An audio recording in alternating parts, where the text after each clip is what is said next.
Time for a holiday edition of Donovan Live. Thanks for joining us. I'm Danielle Serino in for Jimmy tonight. Now, if you had plans to end your holiday weekend outside, you will want to listen in tonight. Betsy says there are some storms expected to roll in.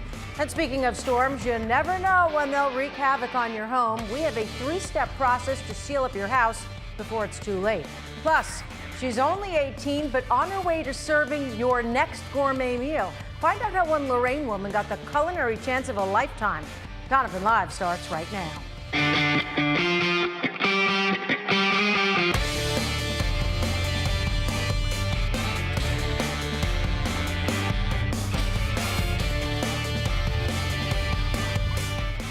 All right, we start tonight with a quick check of your holiday forecast. Let's turn things over to Betsy. I love now that I'm almost as tall as you. Well, you know, a little box will do a big thing for you. She gained 6 inches just walking over here. Awesome. So we got some storms, eh? Yeah, there's some storms out to the west of us. Erie and Huron County still under a severe thunderstorm watch at this hour. And as we take a look at the bigger picture, Cedar Point in line to get some stormy weather. Toledo is right now under a severe thunderstorm warning as this line of storms formed in no time flat. It will continue to move to the southeast. And as it does so, you can see these yellow watch boxes. That's the severe thunderstorm watch. Toledo, as I mentioned, under a severe thunderstorm warning right now. That does continue down toward Bowling Green. I think it stays just north of Bowling Green, though. But there's another storm out here in Defiance that's headed toward Falcon territory. Then once you get out over the lake, you can see there's more storms bubbling up. But remember, it's going to take some time for it to settle to the southeast into much of northern Ohio. But for the most part, it's basically our western 2 counties that have the heads up first. That would be Erie and Huron counties. And we just so happen to have Cedar Point sitting out there where the dragster cam that looks northwest is showing rather ominous skies in the distance, but we really can't see any outlines of clouds or whatnot. Some of the pictures that are coming out of the Toledo area are a little disturbing, only because it's looking scary. Remember, scary looking clouds are just scary looking clouds. It doesn't necessarily mean anything terrible is about to happen. But we do have a severe thunderstorm watch that continues through 11 o'clock. That's only for Erie and Huron counties so far. We are being monitored for an additional watch a little bit. Maybe that'll be coming out in the next hour or two. There's the storms, 9 p.m., and they'll continue to march to the southeast, making it into the greater Cleveland area after 9, and then continuing on toward the midnight hour. Now you can see that there's a lot of rain in here, but what I am not seeing is a very defined severe weather signature. That being said, we already have a lot of wind in the area, and when you bring in these types of thunderstorms, that can propel that wind even faster. So it's a high wind threat with these storms as they continue to move through the area. We'll hold on to some rain chances for the morning commute tomorrow, but more likely than not, the thunderstorms will be out of the area, and it's just showers that we have to contend with. So really, we are on storm watch, even though we are not under a specific severe thunderstorm watch yet. We'll be keeping an eye on things as we head toward the midnight hour. I'll keep everybody updated on Facebook and Twitter, of course. You can follow me at Betsy Kling. And then as the night goes on, we'll be back again at 11. But I'll be back here in just a couple minutes with you, Danielle.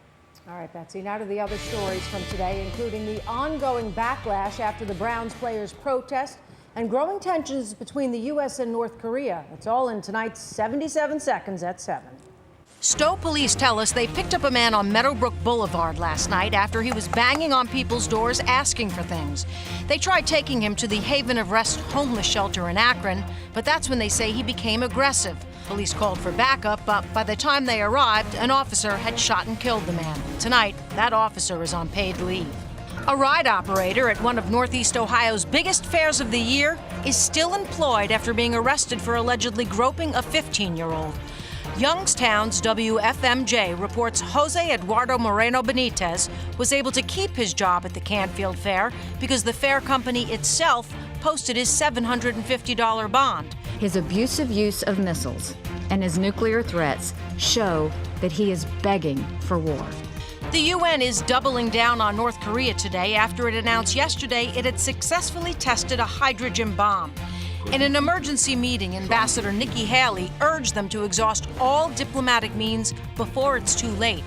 There's mixed emotion within the Cleveland Police Department tonight about Sunday's Browns game. Over the weekend, Police Union President Steve Loomis said his staff would not hold the flag for the season opener. But today, Chief Calvin Williams says it will be business as usual. From the best and worst credit cards to how to fight your property taxes, it's time for One for the Money. Did you know Ohio has the 12th highest property tax rates in the country? Yep, but here are some tips for getting them down. First, check the value your county has placed on your property. The National Taxpayers Union says 30 to 60% of property is overvalued by local government, and you can often find that information online.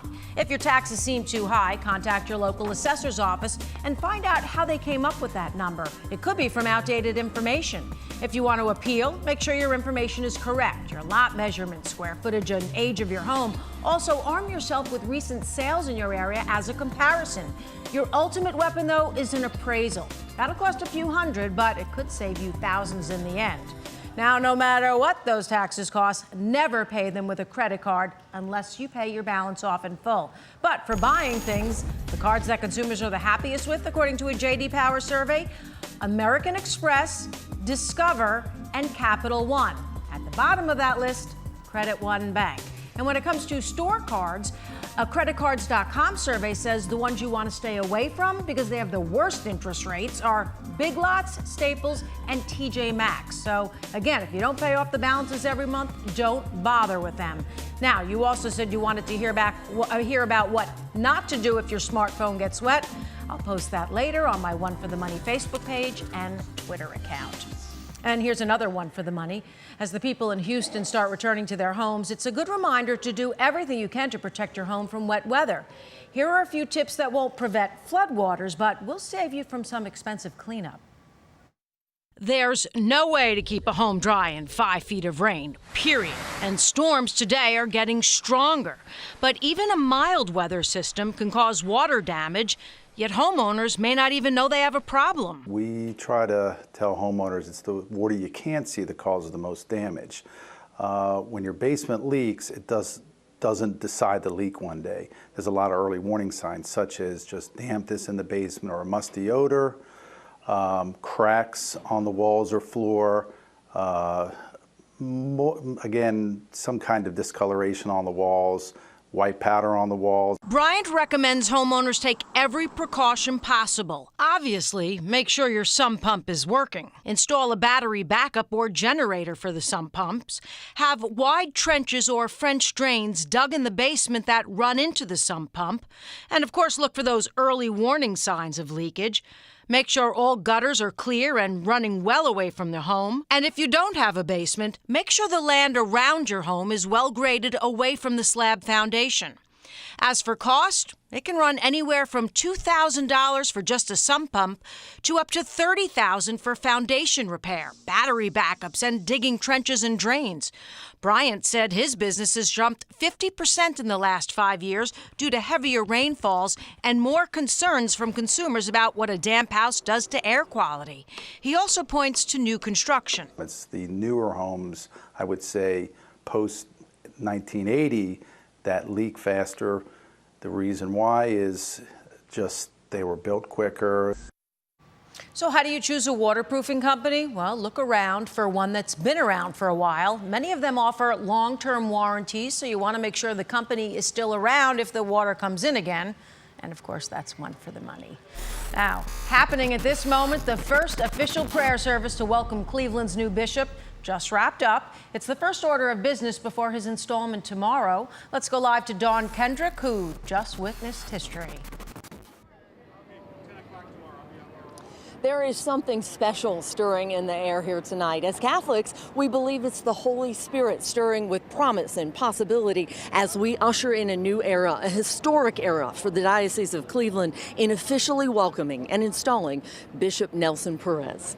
The pews were absolutely packed at Cleveland's iconic St. John's Cathedral for evening vespers on the eve of the installment of Bishop Nelson Perez. He is the Cleveland Diocese's 11th bishop. He is our first ever Hispanic bishop, and this is a big deal, truly. You could feel it inside. Tonight's solemn prayer service was Archbishop Christophe Pierre was there as well, and he is essentially the connection between the Vatican and the United States, the ambassador, if you will. as well as bishops from several states, and also awesome people like the two Sisters Carol, we're calling them. One is a sister of Notre Dame, the other of the Incarnate Word, and each of the Sister Carols have been in the Cleveland Diocese now just a few years short of how long Bishop Perez has actually been alive, 56 years he is. So by these two who have been here, like I say, nearly 50 years, they are absolutely energized by this installment. I would say he'll be a bishop for all people. Very interested in immigration, the cause of immigration and social justice myself. So I hope that he'll be able to do a lot for Cleveland and the social problems that we have. It's not my celebration. It is the celebration of the Church of Cleveland. And these 8 counties that compose this local church, it's our celebration, the whole church in this area. Let's thank this installation committee. Some are here, some are in the background. Thank them. Oh, I would say it will bring new life to the diocese. We are very excited.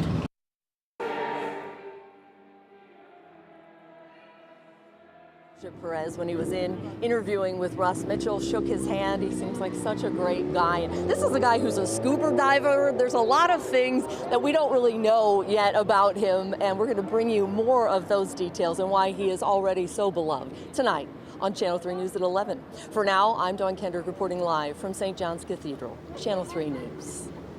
All right, Dawn, thanks. Definitely some exciting times for Cleveland and the Hispanic community. Stay with us. We'll be right back. Channel 3 News at 7, Donovan Live, is made possible by Adventure Auto Group, where you can get real deals from real people. We're back and featuring just stop right now. A local woman with budding potential. Last week, Betsy and Jimmy had the chance to meet an 18-year-old from Lorraine. Do you want me to go stand over here? Look. Oh, Danielle.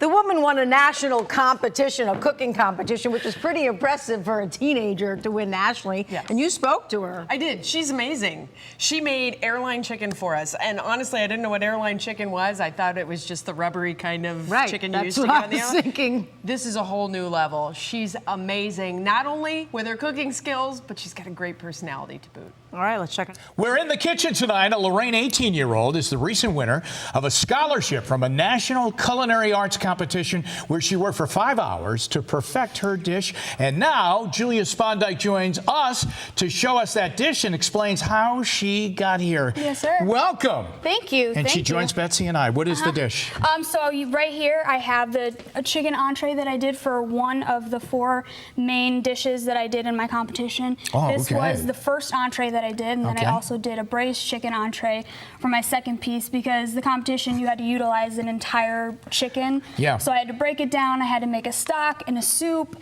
and I also did a salad and then 2 of the entrees, which one you see here. All right, tell us about the scholarship. I have a full tuition scholarship to the Culinary Institute of America. So I'll be leaving. Mom and Dad are thrilled by that. I'll tell you that. Go ahead, tell us. So I'll be leaving in October, have everything set and ready to go. I'm very excited. What got you into food? Wow, a lot of things. Definitely, probably one of the first things was when my dad would tell me stories about my grandmothers being in the kitchen and cooking, because I come from an Italian family. See, I'm telling you, how many times have we had people on and their grandmother was the kid? Yeah, it's always, that's right. And so that's what happened, Yeah, definitely. And also, Julia Child is a big inspiration. Julia Child? I used to watch Julia Child. Did you watch Julia Child? I love Julia Child. Did you ever see that movie where, who was it, Amy Adams was in it? Yes, She did that? that's probably one of my favorite movies. What do you want to, and you work now, right? Right, I do. I work at Kohl's Public House. Give your place a nice plug. Downtown Amherst. Love you, Chef Robbie. Okay. So, yeah, we just recently opened up Kohl's Public House in Cork Tree Tavern. It's a kind of higher-end Italian food. This is like an all-American dish, though, isn't it? Sir. I mean, really? Yep, huh? Classic, basic French cooking with the airline chicken breast, some nice seasonal veggies, and some brown rice pilaf, so you got that healthy in there. Now, do you think entrees is your specialty? Or what's your specialty? Everybody asks me that, and I always say chicken because that's what I've worked with the most, and I actually get teased about it a lot at work because we have this thing where we go, chicken, if we mess up on or anything. All right, tell us about your gravy real quick. All right, so what I'm going to do is, what I have is basically a chicken veloute, which is a thickened chicken stock, and all we're going to do here is add some heavy cream and some herbs. I have basil, parsley, and chives. Right. And usually I would use tarragon, but think we keep it simple Sure. for, some chives in here. There you go. Beautiful. Parsley, about a tablespoon of each. Do you come up with your own recipes? Actually, for this is very basic in classical French cooking. So this is what came from my competition. Well, congratulations. Thank you. And we're really proud of you. And I know everyone is. And have a great time. I Oh my will. goodness. New York Yeah. City. Would you stay in New York or are you going to come back home? I don't think I'm going to stay in New York. I'm probably going to work for a couple of years. It's not actually in New York City. It's in Hyde Park, Right. so it's about 2 hours north. But All right. definitely Okay. very excited. All right. Huh? Very cool. And let me tell you, Congratulations to you. and it smells delicious. Thank you. All right. Thanks for coming in tonight. Yeah. She is too cute. All right, next up, Betsy will update us on the location of those storms.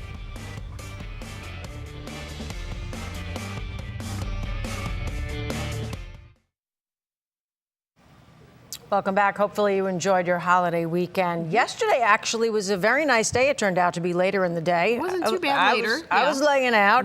Today, obviously spectacular, but it's going to go down the tube slowly. 88 in downtown Cleveland, the high temperature today. Very dry air in place, but that is changing moment by moment. As you step outside, temperatures are cooling, and we have more moisture coming in. There's a current look at the radar, and our counties, our viewing area, are dry.